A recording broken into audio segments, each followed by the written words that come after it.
بسم اللہ الرحمن الرحیم. آپ دیکھ رہے ہیں چینل دی پوائنٹ. میں وحید عزیز آپ سے مخاطب ہوں.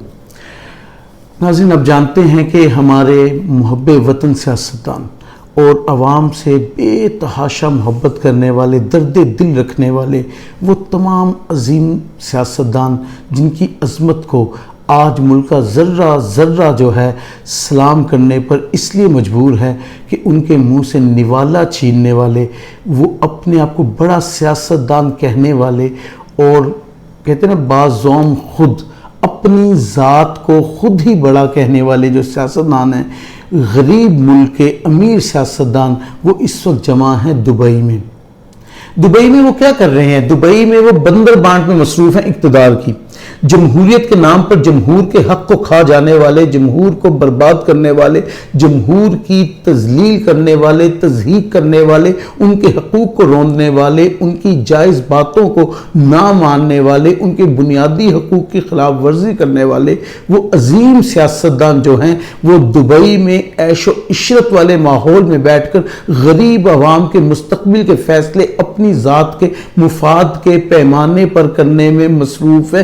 کس بنیاد پر؟ میں آپ کو بتا دیتا ہوں کہ بنیاد یہ ہے کہ اقتدار کی بندر بانٹ ہو رہی ہے کہ میں وزیر اعظم، میں سینئر وزیر، میں پنجاب کا وزیر اعلیٰ، میں سندھ کا وزیر اعلیٰ، میں فلاں جگہ کا وزیر اعلیٰ. یعنی یہ بندر بانٹ چل رہی ہے، اس میں کہیں عوام موجود نہیں ہے. آج میں پاکستان کی عوام سے مخاطب ہوں. میں ایک عام شہری ہوں پاکستان کا، اور اپنے جیسے عام شہریوں سے مخاطب ہوں کہ جمہوریت ہماری وجہ سے ہے. ہمیں نگیٹ کر کے جو جمہوریت آتی ہے وہ جمہوریت نہیں ہوتی، وہ اسی طرح کی فیصلہ سازی ہوتی ہے جس سے دبئی میں جاری ہے، جہاں ووٹ کی کوئی قیمت نہیں رہ جاتی. یہی وہ لوگ تھے جو ووٹ کو عزت دینے کی بات کرتے تھے.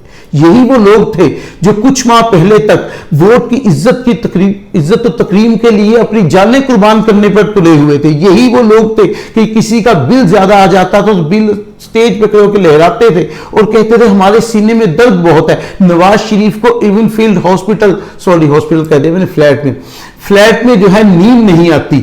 وہ چونکہ ہاسپٹل میں اس لیے کہا کہ ہمارے نزدیک تو علاج کروانے گئے ہوئے نا، تو پھر شاید دنیا میں اس سے بہتر ہاسپٹل کوئی نہیں ہوگا جہاں وہ اتنے سے رہ رہے ہیں. یہاں تو ہر ایک گھنٹے پلیٹ ٹیسٹ کرتے تھے ان کے. وہاں پلیٹ ٹیسٹ جا کے اس طرح بڑھے کہ کبھی وہ کافی شاپ میں ہوتے ہیں اور کبھی وہ مٹن شاپ میں ہوتے ہیں، کچھ نہ کچھ کھا پی رہے ہوتے ہیں. تو وہاں تو صورت حال ہی کچھ اور ہوتی ہے. اور وہ جو بندر بانٹ ہے وہ جانتے کس نوعیت سے چل رہی ہے؟ وہ بندر بانٹ اس نوعیت سے چل رہی ہے کہ وہ بڑے بیٹھ کے سارے وہ مخالفین ایک سیاسی جماعت کے علاوہ ساری سیاسی جماعتوں کے وہ جو کرتے دھرتے ہیں وہاں جمع ہیں اور اپنا حق اپنے طور پر ہی وصول کر رہے ہیں.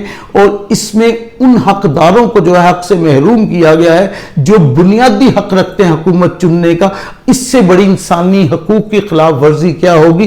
اس سے بڑی بنیادی حقوق کی خلاف ورزی کیا ہوگی؟ میں وہ مثالیں کیا دوں کہ اچھے شریف کو قتل کر دیا گیا، عمران ریاض خان آج تک ملے ہی نہیں، شہباز گل کے کپڑے اتار کر مارا گیا، اعظم سواتی کی وہ جو ہے بہنا ویڈیوز بنائی گئی. یہ ساری شیریں مزاری کے ساتھ کیا، یہ ساری باتیں تو ایک طرف رکھ دیجئے نا، ان کا تذکرہ ہی چھوڑیں. وہ بنیادی حقوق جو آئین نے دیے ہیں، ان آئینی حقوق کو جس طرح پامال کیا گیا اس دور میں، مجھے نظر نہیں پڑتی کہ ماضی میں کسی ماشاءاللہ میں بھی اس طرح کا کام ہوا ہو، کسی جگہ پر اس نوعیت کے حقوق کی خلاف ورزی کی گئی ہو جو اس وقت نظر آ رہی ہے.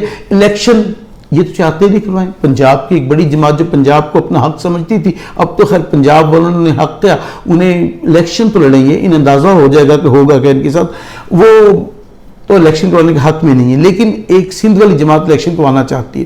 ایسی صورتحال میں جو معاملات چل رہے ہیں وہ بڑے عجیب سے موڑ پر آ گئے ہیں. انسانی حقوق کی کہا جا رہا ہے خلاف ورزیاں نہیں ہے پاکستان میں. پاکستان میں جس طرح خلاف ورزیاں ہو رہی ہیں اس کی نظیر نہیں مل رہی. لوگوں کو اٹھایا جاتا ہے، برہنہ کیا جاتا ہے، مارا جاتا ہے، ان کی ماں بہنوں کے ساتھ بدسلوکی کی جاتی ہے. ریاست جس کا کردار ماں جیسا ہوتا ہے، جس نے اپنی گود میں تمام رعایا کو سمیٹنا ہوتا ہے، اس کے دکھ درد بانٹنے ہوتے ہیں، اس کی خواہشات کی تکمیل کے ذرائع پیدا کرنے ہوتے ہیں، اس کو روزگار دینا ہوتا ہے، اس کے لیے آسانیاں پیدا کرنی ہوتی ہیں. اگر وہی ریاست طاقت کو جو ہے اپنی عوام کے خلاف استعمال کرے تو کیا یہ سب درست ہوگا؟ کیا یہ حقوق کی خلاف ورزی نہیں ہوگی؟ کیا یہ پامالی نہیں ہوگی حقوق کی؟ پامال تو کیا گیا. ایک شخص کو 47 روز سے زائد ہو گئے علم ہی نہیں ہو کہاں ہے. کیا یہ حقوق کی خلاف ورزی نہیں ہے؟ آپ اس کے نظریات سے اختلاف کر سکتے ہیں، آپ اس کی بات سے اختلاف کر سکتے ہیں، آپ اس کی سیاسی نظریات سے اختلاف کر سکتے ہیں، لیکن کیا کسی انسان کو منظر سے غائب کر دینا یہ انسانی حقوق ہیں؟ کیا یہ خلاف ورزی نہیں انسانی حقوق؟ ایسا ہوا ہمارے ہاں صحافیوں کے ساتھ ہوا. ایسا ہوتا ہے، طاقتور جو ہے وہ غالب آ جاتا ہے. کہہ سکتے ہیں آپ کے طاقت کا آئین ہے پاکستان میں، آئین کی طاقت نہیں ہے. میں دوبارہ بولتا ہوں جملہ، طاقت کا آئین ہے پاکستان میں، آئین کی کوئی طاقت نہیں پاکستان میں. آئین کی طاقت تو اس دن ختم ہو گئی تھی جب 14 مئی کو الیکشن نہیں ہوئے، جب سپریم کورٹ کے آرڈر کو مانا نہیں گیا، جب سپریم کورٹ کے ججز کی توہین کی گئی، تضحیک کی گئی، اسمبلی فلور پہ کھڑے ہو کر بےہودہ گفتگو کی گئی اور ہر ایک دوسرے سے نمبر لے جانا چاہتا تھا اس گفتگو میں. آئین تو اسی دن اپنی موت خود دیکھ رہا تھا. آئین کا لاشا اٹھائے پھر رہے ہیں ہم. اب اس کی تدفین ہم کس دھوم دھام سے کرتے ہیں یہ دیکھنا باقی ہے. ابھی تک تو ہم آئین کو قتل کرنے کے بعد یہ بھی نہیں ماننا چاہ رہے کہ آئین مر چکا ہے، جس طرح ہم یہ نہیں ماننا چاہ رہے کہ ملک ڈیفالٹ ہو چکا ہے، جبکہ حقیقت یہی ہے.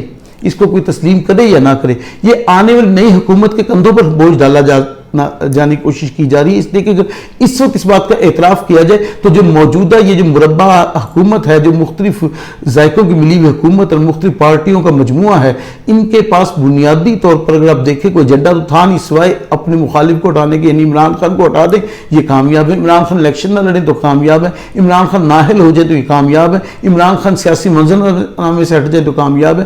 ان کی سکسیس عمران خان کی ناکامی ہے اور نااہلی ہے. اس کے علاوہ ان کے پاس کوئی سکسیس، کوئی پلان موجود نہیں ہے.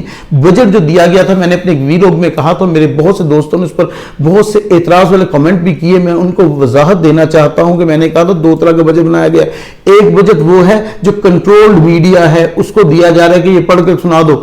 ایک بجٹ وہ ہے جس کو عوام نے فیس کرنا ہے. اور اب آپ کو سمجھ آ گئی ہوگی 215 ارب روپے کے نئے ٹیکس لگ گئے عید کے بعد.